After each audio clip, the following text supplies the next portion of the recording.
go, boys. Cherry limeade's probably my favorite flavor, but this newer flavor, Tropical Thunder, is also very good. So I just get both of them and switch up a little bit.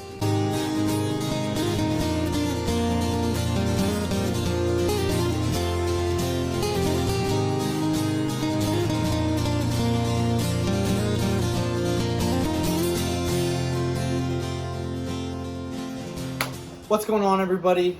Just finished up some overhead squat waves, and I just kind of want to make a little bit of a different video here.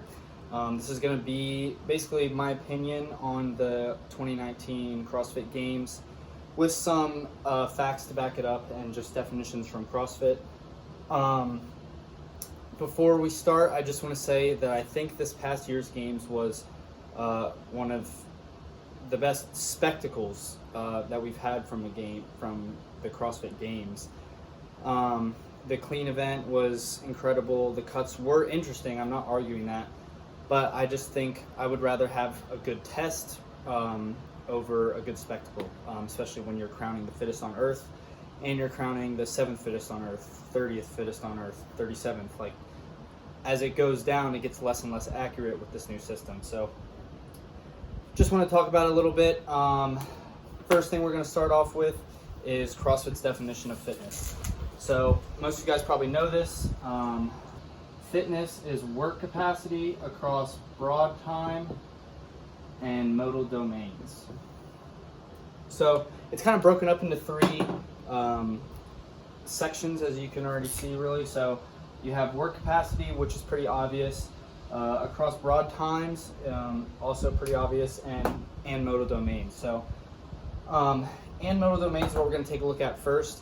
Basically, that's talking about the 10 general skills of fitness. So you have cardiovascular, respiratory system, strength, stamina, flexibility, power, speed, coordination, agility, balance, and accuracy. This is talking about being balanced in all of those.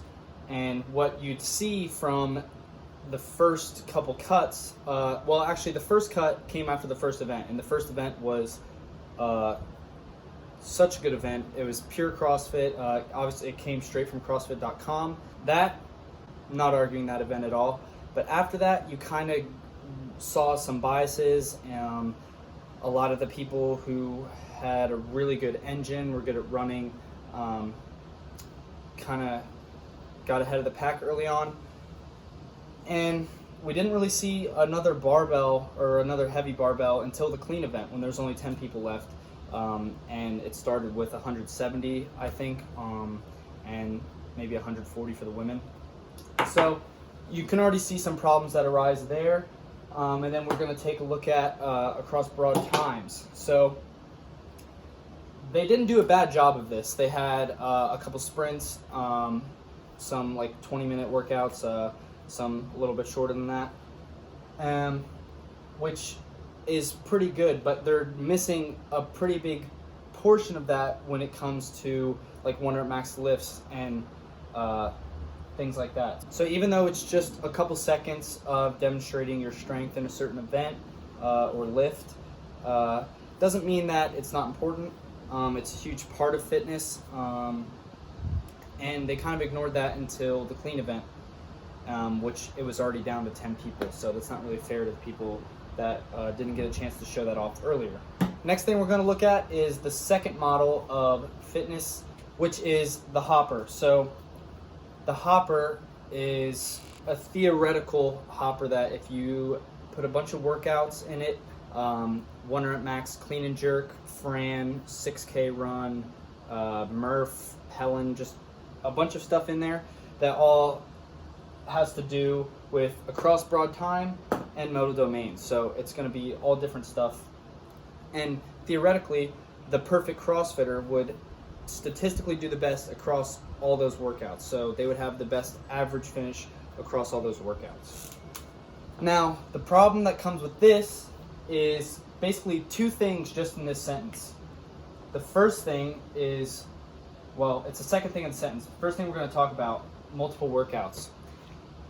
This is referring to all the workouts that you throw into the hopper, and all the athletes perform all of them, and whoever statistically finishes the best across all of them is the fittest.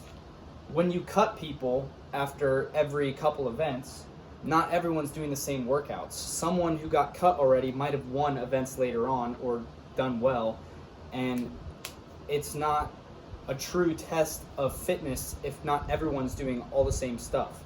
Second, we look at statistically. So this also has to do with what I just said, but even more importantly, when you have a weighted point system where later on winning and losing is worth more. Second place in the beginning of the weekend is 98 points, and second place at the end is 90 points. And that's only one place. As it goes down, by the end when there's only 10 people left, it's 10 points every place that you drop down. In the beginning of the weekend, it goes down by like 2 points or something like that, which puts more emphasis on events later on, and which creates the problem of someone with a lower average finish being above someone with a higher average finish, which goes against the whole point of the hopper. When Noah Olson was ahead of Matt Fraser this year, when Noah was leading, he had a lower average finish than Matt. So Matt should have been in the lead the whole time. And I think they kind of got away with that. I think CrossFit got away with that. Obviously, I wanted Matt to win. He deserves it. But if he had lost with a higher average finish, I think a lot more people would be looking into this kind of thing, and a lot more people would be upset about it. So in the old system, that was never possible. You couldn't be ahead of someone with a lower average finish. That's just not how the math worked. And that's not how the definition states ranking fit people should work anyway. So I realized that they have to have the weighted points because of the cutting. You can't have the same value on points later with 10 people and with 170 people. But that's the whole argument. You can't have cuts. You can't have weighted points. You can't have 170 people at the games. You have to get the fittest people there. It was fine before with 40, and test them all through the same events, so that not just the top of the podium's right, but that the 30th and 35th and 37th and 40th placings are all correct. You can't take that away from people. Brent Fikowski finished 29th this year, and he's been, I think, third, fourth, and third in previous years, and he just won Dubai a couple weeks ago. So I just think it's a misrepresentation of these people's fitness. And keep in mind, this whole CrossFit Games thing is these people's careers. They make a living off of it, sponsor recognition, which they can get by being later in the weekend. Prize money is the most obvious one. And obviously we all know CrossFit is making a transition from the games to kind of a health organization, which I do think in general is more important.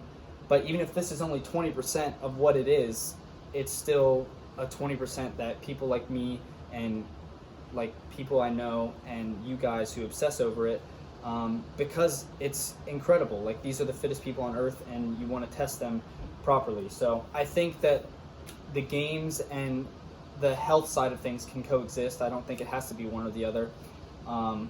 But I just think what they're doing is kind of absurd. The last thing I want to talk about is the most popular argument to why this year's games was actually a good test. So it's the theoretical hierarchy of CrossFit. Here, it's a couple layers. It starts with nutrition, and then metabolic conditioning, or Metcon. The next section is gymnastics. I'm just going to write gym. Weightlifting / throwing. And then the top is sport. So this is what kind of starts this argument.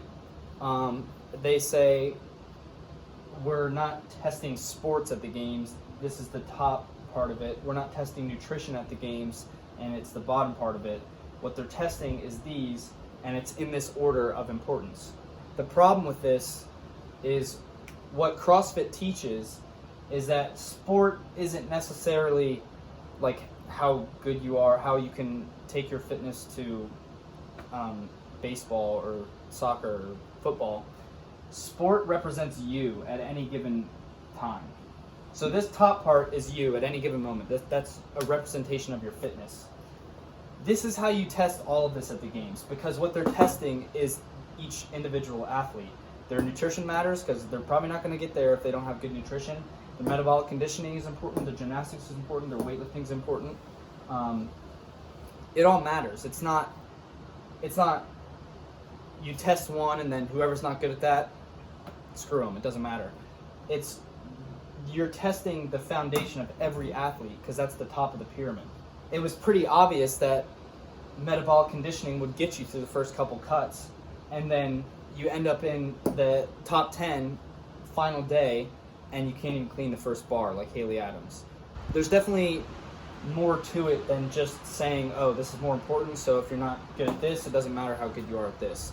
There's people who have an incredible balance of this and weightlifting, this and gymnastics, all three of them. And it should all be tested because what they're testing is the athletes, not how good they are at specifically one of these. They're testing their fitness, which is across modal domains, all this stuff, across broad time. To me, that's kind of a silly argument, and it's the most popular one. So I hope you guys liked the video. Sorry if it came off a little bit ranty, but there's people who care about this just as spectators, and there's people who care about it because they're the ones at the games getting 30th place when they deserve to be higher than that. So it's definitely important. I know that they've said there's going to be some changes to the games this year. I might do a video talking about that once we find out a little bit more about it, but it's going to be back to an every second count style. So that'll be cool to see. I just hope they do it right. But yeah, hope you guys enjoyed. Like, comment, subscribe, send this to all your friends, and I have some pretty cool videos coming up soon. I'll see you guys in those.